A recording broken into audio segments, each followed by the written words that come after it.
Borithi nĩ maikitie ngono mwene nyũmba ĩno ĩriganĩtie na bengi ĩno ya K-Unity thutha wake kũremwo nĩ gũtarĩria igũrũ rĩa andũ arĩa marakomborete nyũmba yake arĩa menjete mũhunguru wa kuma harĩa maraikaraga nginya bengi thĩinĩ nĩguo makinyĩre kĩgĩna.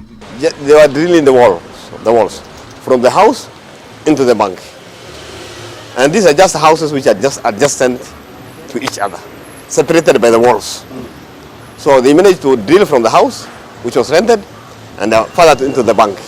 Kũringana na komanda wa borithi kaunti-inĩ ya Kiambu Arinuno kũrekwĩrwo atĩ ũndũ ũyũ ũkoretwo ũgĩthiĩ na mbere no mũthenya wa Jumamothi ing'ora cia bengi ikĩrĩra mũno na maururia makĩaga ũndũ no gũgĩcoka kũhingũrwo mũhunguru ũrĩa ũingĩrĩte bengi thĩinĩ ũroneka. There was an alarm coming from the bank that has drawn the attention of the security team and the entire neighborhood.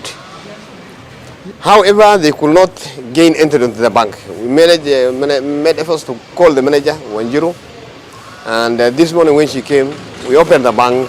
It was discovered that there was a hole which was drilled from the bank into the neighborhood, in the rented houses. Ona gũtuĩka kũrerĩkana gũtirĩ mbeca ciĩtwo bengi-inĩ ĩno, borithi nĩ marekũwa ũrĩa wĩra ũyũ ũrutĩtwo ihinda rĩrĩ rĩothe na ekwĩrwo gwĩthara ũrũgamĩrĩri wa bengi ĩno ũkĩrega kũrĩ na ũici o wothe ũhanĩkĩte. One has been arrested so far.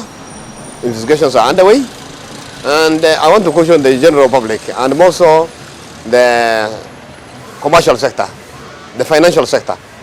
The financial sector should always be conscious of these crimes which have been committed within their neighborhood. Handũ-inĩ ha Inooro TV kuma Kikuyu, kaunti-inĩ ya Kiambu, njĩtagwo Charles Gĩkunga wa Kariuki.